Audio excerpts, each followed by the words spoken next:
Inilah Jabal Nur, yang artinya gunung bercahaya. Dan di gua inilah tempat Nabi Muhammad SAW menyendiri dari kaum jahiliyah Mekah pada saat itu.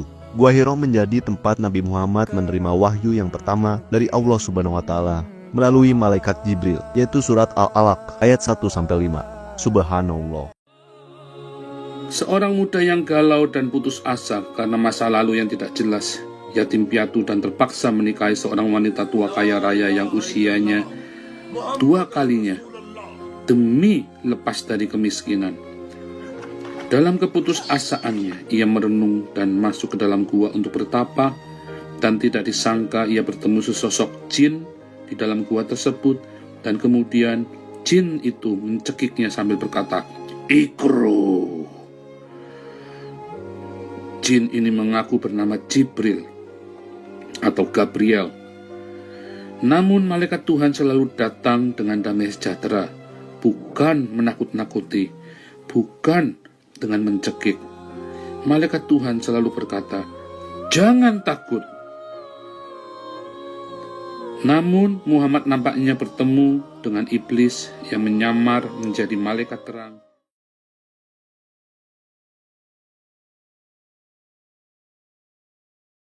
Assalamualaikum warahmatullahi wabarakatuh. Berjumpa lagi di channel kita, Edi Prayitno, Menachem Ali Official, Geraha Mu'alaf dan Geraha Mu'alaf TV. Seperti biasa, setiap malam Jumat kita selalu hadir di tengah-tengah para pemirsa sekalian untuk sebuah kajian yang menarik untuk kita simak bersama-sama. Dan pada malam hari ini, seperti biasa, saya masih ditemani oleh Ustadz Menachem Ali. Assalamualaikum Ustadz. Waalaikumsalam warahmatullahi wabarakatuh. Nah, ini mendekati turunnya wahyu, peringatan biasanya diperingati setiap Nuzulul Quran. Iya, Nuzulul Quran ya, sebelum Ramadan tiba. Nah, ini banyak yang bertanya ini Ustaz, bahwasanya Nabi Muhammad itu dituduh menerima wahyu tanpa saksi. Dan ini sering kita dengarkan. Dan ini sebagai senjata orang-orang yang tidak suka dengan Islam, mengatakan bahwa wahyu Nabi Muhammad itu tidak berasal dari Allah Subhanahu wa Ta'ala, karena alasan mereka tidak ada saksinya. Dan yang kedua, kok di dalam goa? Bukankah goa itu tempatnya ya makhluk-makhluk negatif? Ya, mungkin ada ulasan dari Ustaz Ali, silakan. Baik, terima kasih Pak Edi. Sebelum kita menyongsong bulan istimewa, yakni bulan Ramadan, insya Allah kita dalam waktu 1 bulan ke depan, kita akan lebih fokus membahas mengenai Nabi SAW dan sekaligus membahas mengenai kitab suci yang beliau terima, yakni berkaitan dengan Quran. Dan tentu saja ini nanti akan berseri selama full 1 Ramadan. Tema yang akan kita bahas itu rujukannya mengacu pada pembahasan kitab suci dan siapa yang membawa kitab suci itu, yakni Nabi kita Muhammad SAW. Nah, kali ini kita akan lebih fokus membahas mengenai wahyu yang beliau terima.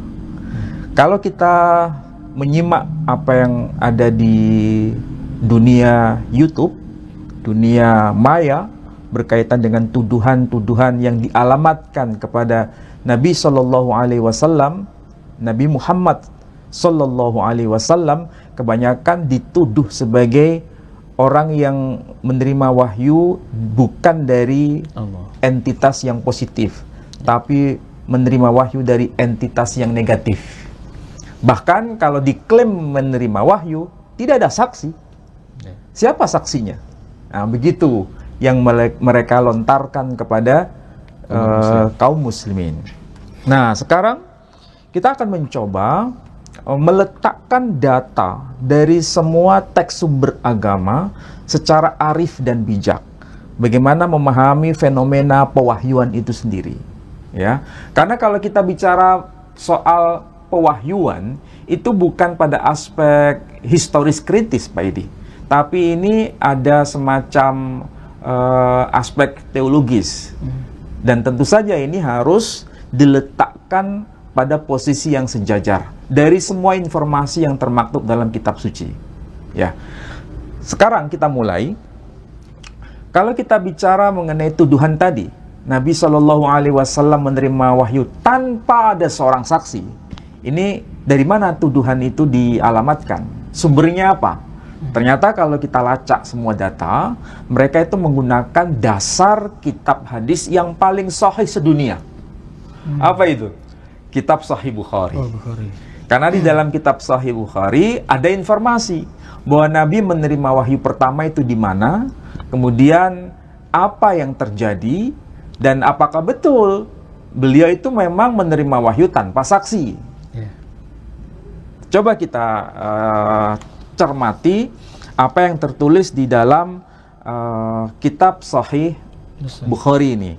Namun yang harus kita pahami dulu, saksi kalau menurut undang-undang berkaitan dengan hukum, itu kan ada beberapa istilah yang dipakai. Ada saksi fakta atau saksi dari satu peristiwa, ada juga yang disebut dengan saksi ahli. Minimal kita mencoba untuk menjelaskan dua hal ini, karena ini sangat akrab dalam dunia hukum. Ada saksi fakta, ada saksi ahli. Masih ada istilah-istilah lain, tapi tidak perlu saya sampaikan di sini. Nah, kalau berkaitan dengan saksi fakta, ya, apakah betul ketika Nabi Shallallahu Alaihi Wasallam menerima wahyu, itu ada yang menyaksikan saat peristiwa wahyu itu terjadi? Ternyata kalau kita buka dalam kitab Sahih Bukhari ini, memang ada. Jadi ketika Nabi menerima wahyu, itu ada saksinya, saksi fakta. Yang melihat, langsung mengalami peristiwa itu. Siapa? Kita lihat dalam kitab Sahih Bukhari ini, yang babnya itu tertulis begini. Bab tentang mengenai al-wahyu, ya. Jadi bab mengenai turunnya wahyu. Salah satu informasi yang disampaikan itu merujuk pada apa yang telah dialami oleh Sayyidah Aisyah radhiyallahu anha, ya. Di sini disebutkan an Aisyah ummil mukminin radhiyallahu anha. Jadi ini riwayat dari yang disampaikan oleh Sayyidah Aisyah radhiyallahu anha. Dan kita tahu secara historis Sayyidah Aisyah radhiyallahu anha itu hidup bersama Nabi, berarti mengalami langsung peristiwa yang dialami oleh Nabi sendiri ketika menerima wahyu. Beliau melaporkan dalam salah satu informasi yang disampaikan oleh Sayyidah Aisyah. Kalau di sini teksnya disebutkan begini. Saya baca terjemahannya. Di sini dikatakan, kadang-kadang malaikat menjelma seperti seorang laki-laki datang kepadaku. Nah, itu informasi dari Nabi. Menurut penuturan dari Sayyidah Aisyah. Saya ulangi lagi. Kadang-kadang malaikat menjelma seperti seorang laki-laki datang kepadaku. Dia berbicara kepadaku dan aku mengerti apa yang dikatakannya. Nah, kemudian di sini Sayyidah Aisyah berkata, ya, Sayyidah Aisyah berkata demikian. Qalat Aisyah radhiyallahu anha, wa laqad ra'aituhu yanzilu alaihi al-wahyi. Jadi beliau berkata, aku pernah melihat Nabi ketika wahyu turun kepada beliau. Ya, saya melihat. Coba garis bawahi apa yang dikatakan oleh Sayyidah Aisyah radhiyallahu anha. Beliau berkata dengan tegas karena beliau sebagai saksi fakta atau saksi atas peristiwa itu ketika Nabi menerima wahyu. Sayyidah Aisyah sekali lagi beliau mengatakan, Walaqad ra'aituhu yanzilu alaihi al-wahyu fil yaumis sadidil bard. Yang arti harfiahnya, aku pernah melihat Nabi ketika wahyu turun kepada beliau pada suatu hari yang amat dingin. Perhatikan di sini ada kata-kata penting. Setelah wahyu itu berhenti turun, kelihatan dahi Nabi bersimbah peluh. Berarti Nabi ketika menerima wahyu, Sayyidah Aisyah itu sebagai saksi apa? Saksi fakta, ya, melihat langsung. Jadi kalau ada yang berkata bahwa Nabi ketika menerima wahyu, tidak ada seorang pun yang menjadi saksi bagaimana dia mengalami peristiwa pewahyuan itu berarti mereka tidak pernah membaca dokumen Sahih Bukhari secara tepat. Dan Sahih Bukhari menjelaskan secara literal, langsung mengutip apa yang disampaikan oleh Sayyidah Aisyah sebagai saksi fakta atas peristiwa yang dialami oleh Nabi ketika beliau menerima wahyu. Dan tadi sudah saya katakan, walaqad ra'aituhu yanzilu alaihil wahyu. Jadi aku telah melihat bagaimana wahyu itu turun kepada dia. Wahyu itu turun kepada Nabi SAW. Oke, ini sekaligus mengkonfirmasi bahwa Nabi SAW ketika menerima wahyu ada saksinya atau tidak? Ada saksinya. Ada saksinya. Ya, oke. Nah, sekarang selain ada saksi fakta atau saksi terkait dengan peristiwa yang dialami itu, ada yang disebut dengan istilah saksi ahli. Saksi ahli itu juga penting dalam dunia hukum karena dia memiliki kepakaran dalam bidang tertentu. Misalnya ahli forensik itu saksi ahli. Kalau menguji berkaitan dengan faktor pembunuhan, apakah betul ini terjadi pembunuhan dalam hal kasusnya apa, itu ahli forensik bisa dihadirkan. Kalau bahasa kita menyebutnya saksi ahli, ya. Karena ini berkaitan dengan pewahyuan, siapa yang bertindak sebagai saksi ahli? Nah, tentu saja ini merujuk pada ahlul kitab. Apa itu ahli kitab? Orang yang mengerti kitab suci. Dan siapa itu? Dalam Sahih Bukhari dijelaskan. Jadi ini riwayatnya panjang, hadisnya panjang, tapi saya potong kompas saja. Intinya, ketika Nabi SAW menerima wahyu di Gua Hira, ya, Nabi kemudian menceritakan pengalaman itu kepada istrinya yang bernama Sayyidah Khadijah Al-Kubra radhiyallahu anha. Ya. Kemudian Sayyidah Khadijah Al-Kubra membawa Nabi, yakni membawa Nabi SAW, sang suami tercinta, kepada pamannya Sayyidah Khadijah Al-Kubra. Siapa? Beliau bernama Waraqah bin Naufal. Yang pendeta itu. Seorang pendeta. Dan ini bukan sekedar pendeta, tapi pendeta yang pakar mengenai kitab suci. Ya, pakar mengenai kitab suci. Nah, sekarang saya langsung menjelaskan di sini ya. Perhatikan.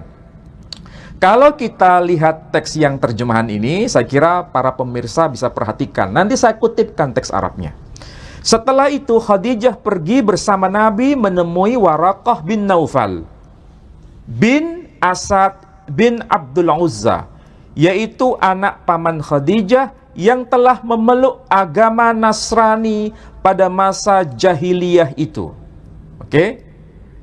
Teks Arabnya disebutkan, fantalaqat bihi Khadijah hatta atat bihi Waraqah bin Naufal bin Asad bin Abdul Uzza ibn ammi Khadijah.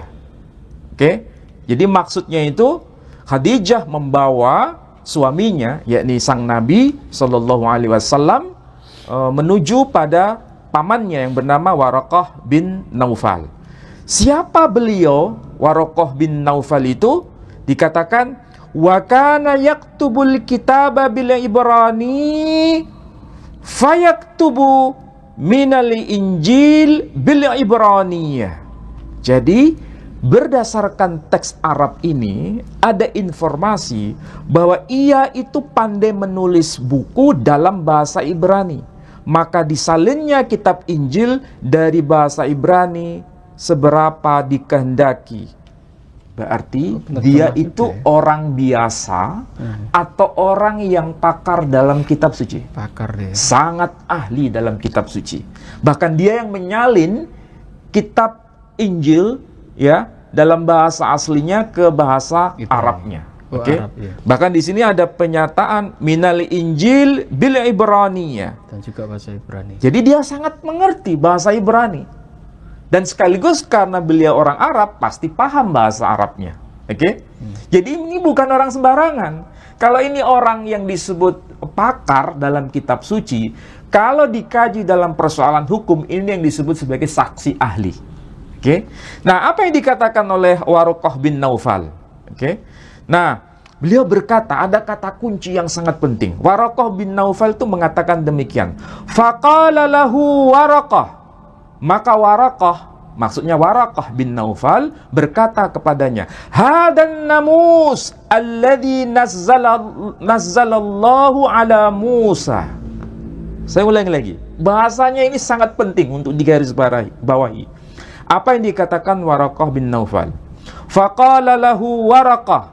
Maka berkatalah Waraqah bin Naufal kepadanya, hadan namus alladhi nazzalallahu ala Musa. Inilah an-namus yang telah menurunkan wahyu Allah kepadanya. Kok bisa ya? Waraqah bin Naufal secara tegas, secara sarih, secara jelas langsung mengklaim bahwa apa yang dialami oleh Nabi Shallallahu Alaihi Wasallam itu bukan berasal dari entitas negatif, tapi berasal dari entitas positif. Bahkan disebut dengan istilah hadan namus. Ini adalah an-namus. Ini kalau dikaji secara linguistik penting Pak Edi. Ya, kenapa? Karena ini merupakan istilah yang non-Arab. An-namus itu bukan asli bahasa Arab. Itu istilah dari bahasa Yunani yang diarabkan. Dan kalau kita membaca teks-teks yang berbahasa Yunani, terutama teks Septuaginta, ya, perjanjian lama versi Yunani yang ditulis abad ketiga sebelum Masehi, hukum yang diterima oleh Musa, hukum yang dibawa oleh Musa sebagai pewahyuan yang beliau terima, itu disebut dengan istilah nomos. Nomos. Kalau disebut nomos, berarti ini bukan istilah sembarangan. Itu istilah yang kaitannya dengan wahyu yang turun dari surga, yang dibawa oleh malaikat yang sangat perkasa, yang disebut Gabriel. Dan itu yang dialami oleh Musa pada masa sebelum Masehi. Dan kemudian Waraqah bin Naufal mengklaim bahwa itulah adalah an-namus, Gabriel yang membawa hukum kepada seorang yang bernama Muhammad sallallahu alaihi wasallam. Sehingga dengan berani dia berkata, hadan namus alladzi nazzalallahu ala Musa.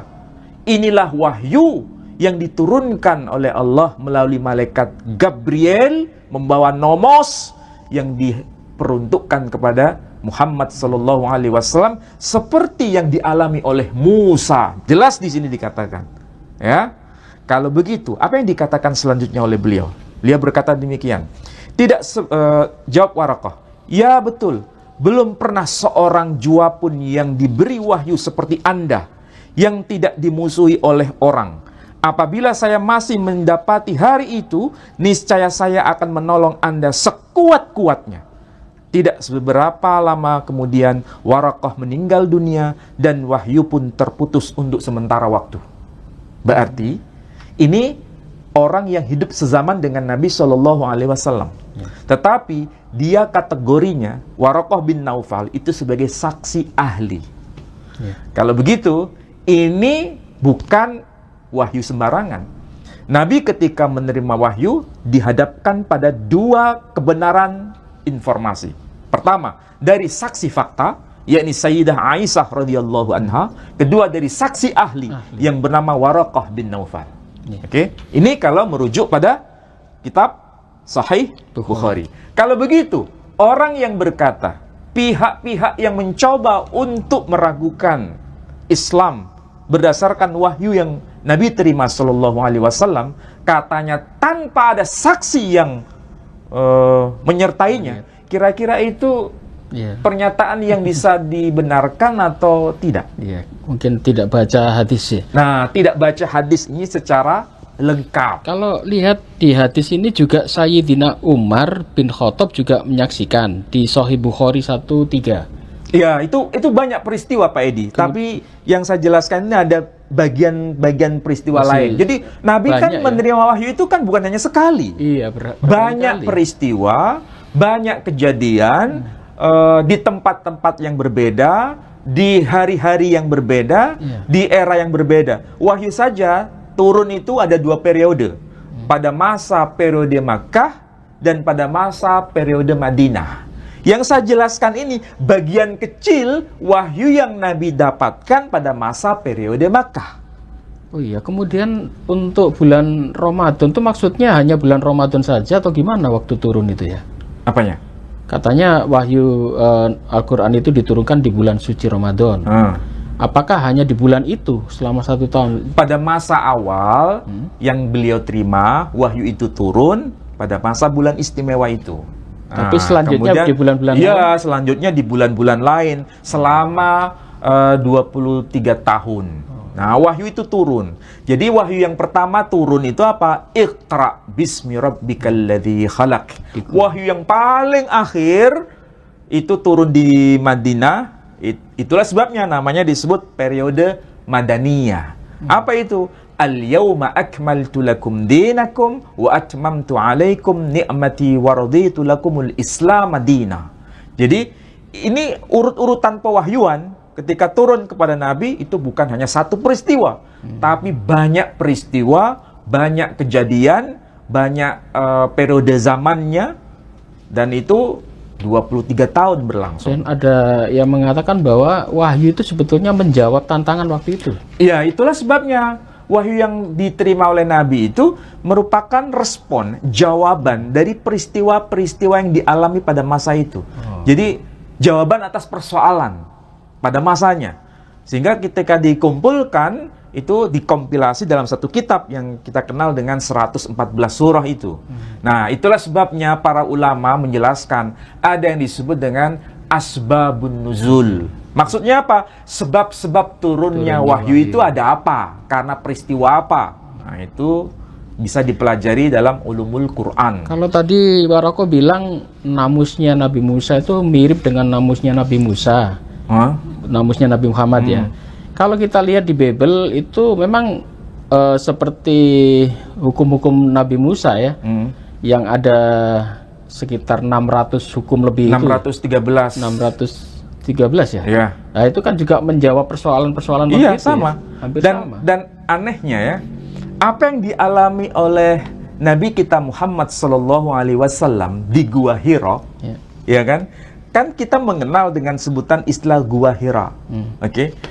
Apa yang dialami oleh Nabi kita, Nabi Muhammad sallallahu alaihi wasallam persis ekuivalen seperti yang dialami oleh Nabi Musa.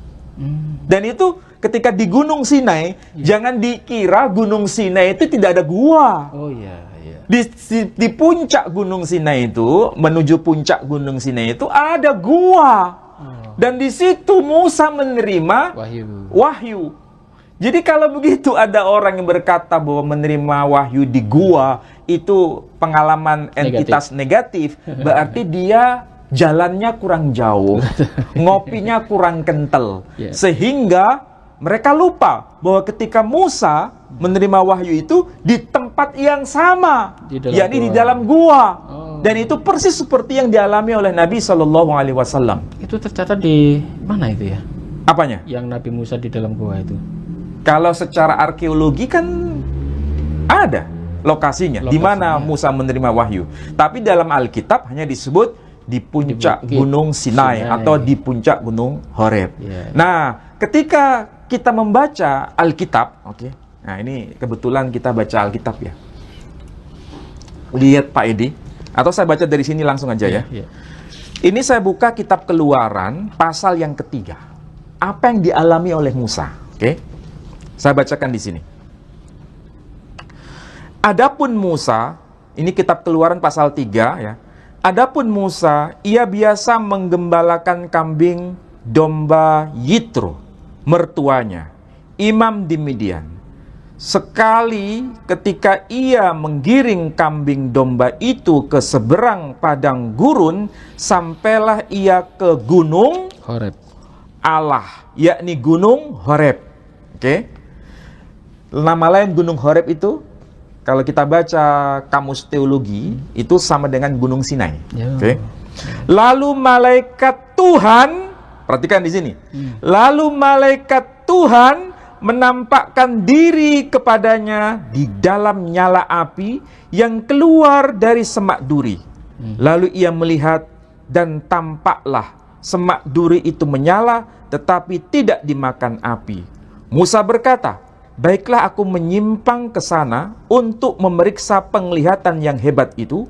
Mengapakah tidak terbakar semak duri itu?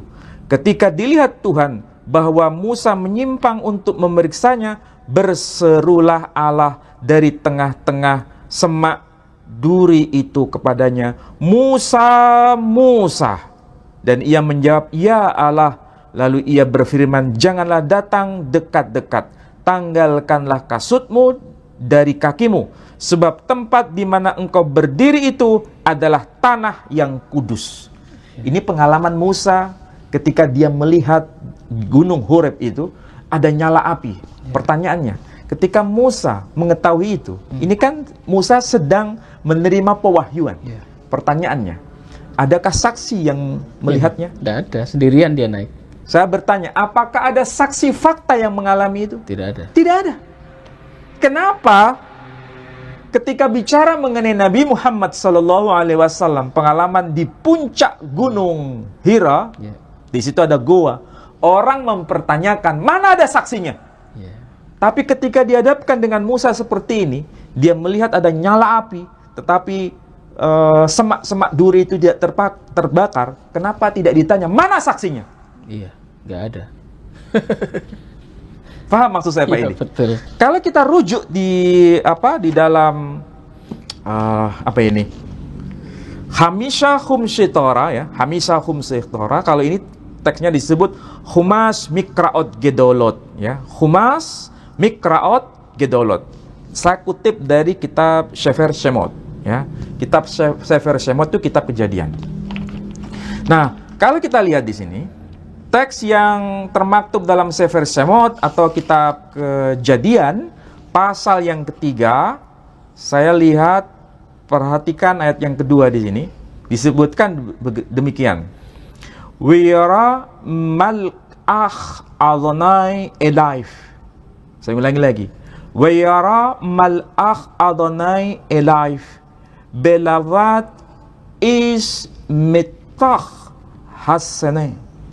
Maksudnya, wayara mal'ah Adonai, dan dia melihat malaikat Tuhan alaif kepadanya. Jadi dia melihat malaikat Tuhan. Kemudian apa yang dialami itu? Belavat esmitoh hasanai.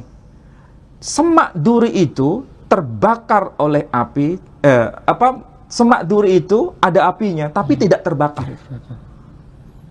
Berarti ini ada makhluk entitas positif. Makanya di sini disebut mal'ah Adonai.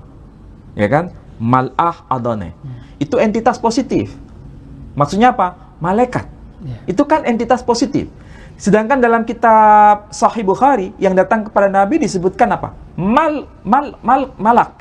Malak itu apa? Malaikat. Tadi sudah saya singgung kalau tidak keliru ya, bahwa Nabi ketika berada di dalam gua itu beliau datang, ada seorang malaikat datang kepadanya. Berarti sama nggak pengalaman yang dialami oleh Musa? Sama persis. Sama persis. Dan kalau mau ditanya secara secara jujur, ketika Musa mengalami hal itu, ada nggak saksinya? Ya, nggak ada. Nggak ada. Ketika Nabi menerima wahyu di Gua Hira, ada nggak saksinya? Nggak ada. Nggak ada. Saksi fakta nggak ada. Tapi di momen yang lain, ada nggak saksinya? Ketika Nabi menerima wahyu? Ya, ada. Saksi ahli. Ya. Ketika Musa menerima wahyu di momen yang lain, ada nggak saksinya? Ada. Ada. Harus. Berarti Nabi Musa SAW ada juga peristiwa ketika beliau menerima wahyu, tidak ada saksi fakta. Nabi juga begitu. Nabi kita tidak ada saksi fakta. Tapi di momen yang lain ada saksi fakta. Sayyidah Asiyah mengalami itu. Oke? Jadi ini sesuatu yang biasa. Tidak harus semua disaksikan oleh banyak orang di setiap saat. Itu tidak mungkin. Apa yang dicatat dalam kitab suci itu begitu semua. Nah, coba kita bandingkan ya. Kita bandingkan saja. Ketika Maria dijumpai oleh malaikat Gabriel, apa yang dicatat oleh Lukas di sini? Ya, perhatikan di sini. Dalam bulan yang ke-6, Injil Lukas ya, pasal 1. Dalam bulan yang ke-6, Allah menyuruh malaikat Gabriel pergi ke sebuah kota di Galilea bernama Nazaret, kepada seorang perawan yang bertunangan dengan seorang bernama Yusuf dari keluarga Daud. Nama perawan itu Maria. Ketika malaikat itu masuk ke rumah Maria, ia berkata, "Salam, hai engkau yang dikaruniai Tuhan menyertai engkau." Maria terkejut mendengar perkataan itu. Perhatikan, Maria terkejut. Dan ia mendengar perkataan itu, lalu bertanya di dalam hatinya, apakah arti salam itu?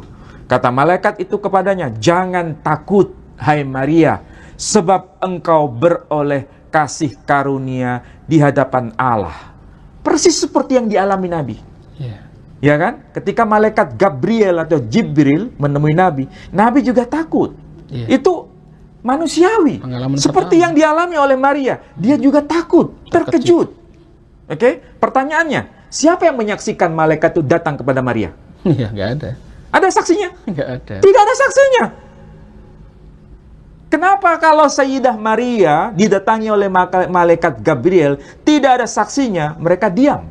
Tetapi ketika Nabi SAW menerima wahyu di Gua Hira, tidak ada saksinya, mereka mencoba untuk mempertanyakannya, bahwa itu berasal dari entitas negatif, dari iblis dan sebagainya. Ini kan sangat tidak mendidik sebetulnya. Oke? Ini contoh yang berikutnya. Perhatikan ketika malaikat itu datang kepada Zakaria. Siapa yang tidak tahu Zakaria? Zakaria itu seorang imam besar dari kalangan suku Lewi yang dipercaya untuk membawa ukupan di bait suci. Bahkan dia masuk ke Beit Hamikdash, di tempat yang sangat sakral itu. Perhatikan di di pasal 1 dari Injil Lukas itu ya. Di ayat yang ke-5 misalnya. Pada suatu kali waktu tiba giliran rombongannya, Zakaria melakukan tugas keimaman di hadapan Tuhan. Sebab ketika diundi sebagaimana lazimnya untuk menentukan imam yang bertugas, dialah yang ditunjuk untuk masuk ke dalam bait suci dan membakar ukupan di situ. Oke? Jadi dia punya tugas utama untuk membawa ukupan di Beit Hamikdash, di rumah suci itu. Kemudian perhatikan di ayat berikutnya. Di sini dikatakan, waktu itu adalah waktu pembakaran ukupan, maka tampaklah kepada Zakaria seorang malaikat Tuhan berdiri di sebelah kanan mezbah pembakaran ukupan. Melihat hal itu, ia terkejut dan menjadi takut. Iya. Takut ya. Perhatikan kata kunci ini. Ia terkejut dan menjadi takut. Kemudian ayat ini menyebutkan, tetapi malaikat itu berkata kepadanya, "Jangan takut, hai Zakaria, sebab doamu telah dikabulkan, dan Elisabet istrimu akan melahirkan seorang anak laki-laki bagimu, dan haruslah engkau menamai dia Yohanes." Pertanyaannya, ketika malaikat ini datang kepada Zakaria, dan kemudian Zakaria itu takut dan terkejut, kira-kira yang datang itu adalah entitas positif atau negatif? Iya, positif. Kalau dikatakan itu entitas positif, lah kenapa dia terkejut dan takut? Iya. Tapi ketika Nabi terkejut dan takut di Gua Hira, dikatakan itu entitas negatif. Ini kan jawaban yang sebetulnya tepat atau memang ada semacam sesuatu yang disembunyikan? Iya kan? Tapi setelah itu kan mereka setelah pertemuan selanjutnya ya tidak takut lagi. Iya, pertemuan pertama. Jangankan dalam persoalan ini, pewahyuan. Kita saja kalau ketemu pacar yang pertama kira-kira apa yang terjadi? Tias itu yang bisa jawab itu. Nah, perhatikan di sini ya. Jadi kalau saya tanya kembali, ketika Zakaria ditemui oleh malaikat dan Zakaria takut dan terkejut, ada nggak saksinya yang melihat itu? Tidak ada. Tidak ada. Jadi kita punya data di sini. Ketika Zakaria di tempat yang tersembunyi, di bait suci yang disebut Beit Hamikdash, tidak sembarangan orang bisa masuk ke situ. Yeah.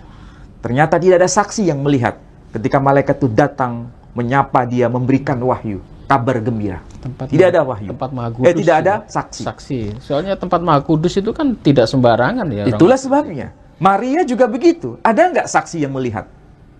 Saksi yang mendengar? Saksi yang melihat? Tidak ada. Tapi kita percaya. Apa yang tercatat dalam Injil Lukas. Muslim juga begitu ketika membaca kitab Sahih Bukhari. Tidak ada saksi memang. Saksi peristiwa tidak ada, tapi saksi ahli menguatkan itu. Hadan namus, inilah namus yang dulu pernah datang kepada Musa. Kalau beliau berkata, nanti kalau umurku panjang akan aku bela ya. Nah, itulah sebabnya berarti dalam konteks ini Waraqah bin Naufal sebetulnya dia berada dalam keislaman di generasi awal. Jadi kalau kita cermati ya, generasi awal yang mereka ini hidup sezaman dengan Nabi SAW, sekaligus membenarkan, tetapi tidak sampai tuntas. Ya, bersyahadat ya. Iya, dia sebetulnya bagian dari orang-orang yang beriman itu. Ya. Sudah Dan salah satu tokohnya adalah Waraqah bin Naufal. Orang yang ahli kitab. Iya. Sangat tidak mungkin dia mengucapkan itu hanya sekedar basa-basi. Sangat tidak rasional, sangat tidak bisa masuk akal bila dia berkata begitu, dia menolak kenabian Muhammad sallallahu alaihi wasallam. Makanya dia secara terus terang, secara tegas mengatakan, hadan namus. Inilah an-namus. Inilah Gabriel yang membawa hukum yang disebut nomos kepada Musa yang juga datang kepada Muhammad sallallahu alaihi wasallam. Ya. Itu kalau disambung lagi katanya itu ada tanda, Ustaz Ali. Kenabian Nabi Muhammad itu tanda apa ya menurut Waraqah waktu itu ya? Ya, seorang ahli itu pasti tahu ilmunya yang dia tekuni. Karena dia ngerti mengenai Alkitab, Alkitabul Muqaddas, bahkan dia mengerti bahasa Ibrani, berarti apapun yang diceritakan dalam Alkitab Ibrani, khususnya yang dialami oleh Musa, sangat tahu persis seperti yang dialami oleh Muhammad sallallahu alaihi wasallam yang itu menerima wahyu yang pertama. Tandanya apa? Memang tidak ada penjelasan secara detail ya. Tanda-tandanya itu apa? Tapi dari pernyataan yang beliau pakai, ini kan kata kunci sebetulnya. Ketika menggunakan kata apa? Nomos. Kalau diarabkan an-namus. Berarti kan di sini kita punya kesimpulan. Itu istilah asing dalam bahasa Arab. Orang Arab penyembah berhala nggak paham itu. Hanya orang-orang yang mengerti Alkitab bahasa Yunani, mengerti Alkitab bahasa Ibrani, mengerti bahasa Arab, paham sekali dengan istilah an-namus yang dipakai oleh Waraqah bin Naufal itu. Soalnya itu salah satu tanda penting. Ada tafsir liar bahwa tanda itu seperti seperti tanda. Itu saya kira tidak perlu dibahas. Karena apa? Kita membahas berdasarkan teks, bukan narasi liar. Oke? Nah, apa yang tertulis dalam Alkitab tadi yang mengatakan Musa itu menerima wahyu itu ya bertemu malaikat. Ditegaskan juga dalam kitab Perjanjian Baru. Ya, saya baca dari Kisah Para Rasul ini ya. Kisah Para Rasul ini sebagai penutup. Kisah Para Rasul pasal 7 ayat yang berapa ini? Ayat yang ke-15 ya. Ya, coba. Yang ke-15 disebutkan begini. Musa ini yang telah mereka tolak dengan mengatakan, siapakah yang mengangkat engkau menjadi pemimpin dan hakim? Musa itu juga telah diutus oleh Allah sebagai pemimpin dan penyelamat oleh malaikat yang telah menampakkan diri kepadanya di semak duri itu. Berarti yang menampakkan diri kepada Musa di semak duri itu malaikat. Ya, bukan Tuhan. Bukan Tuhan. Soalnya ada yang mengatakan Tuhan muncul di semak duri. Jadi Kisah Para Rasul ini menegaskan yang datang kepada Musa itu malaikat Tuhan. Nah, kalau kita baca kitab-kitab tradisi Yahudi, itu namanya disebut Shmo Gabriel. Itu juga tercatat di Al-Quran ya?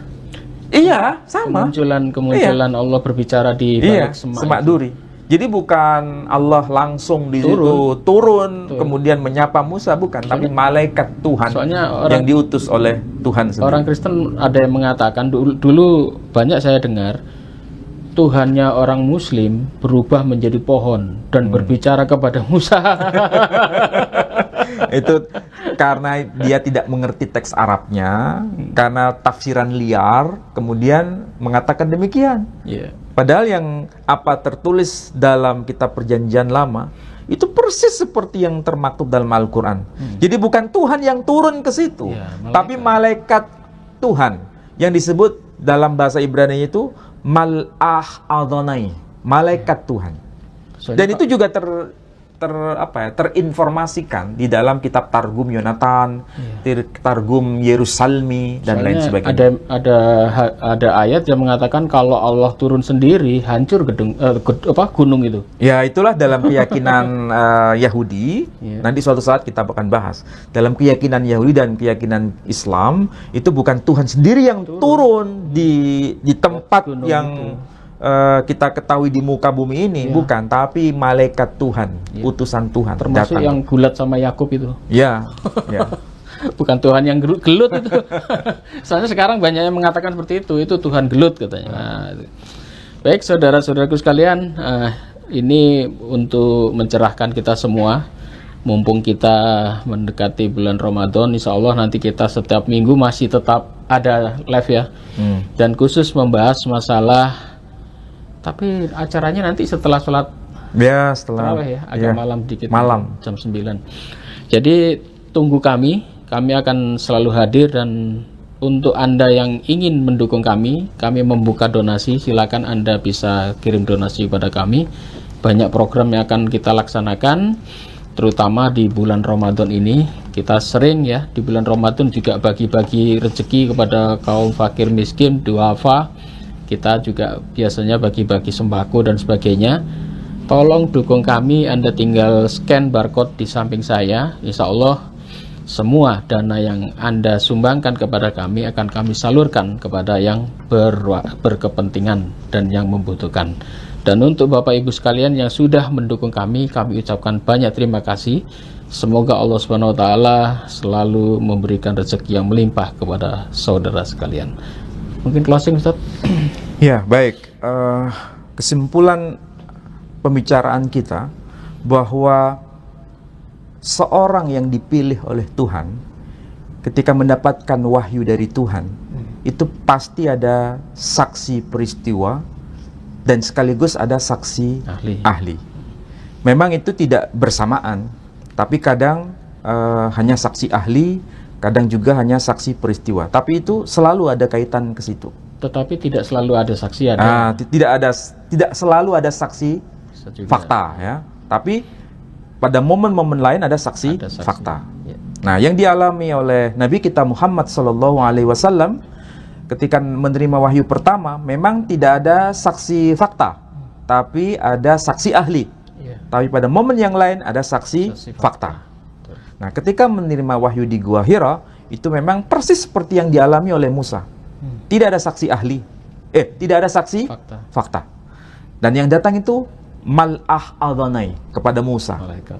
Dan di dalam kitab hadis Sahih Bukhari, itu malah disebutkan Faja'ahul malak, maka telah datang kepadanya seorang malaikat. Faqala, maka malaikat itu berkata, Iqra, bacalah. Qala, maka Nabi menjawab, Ma ana biqari, aku tidak bisa baca.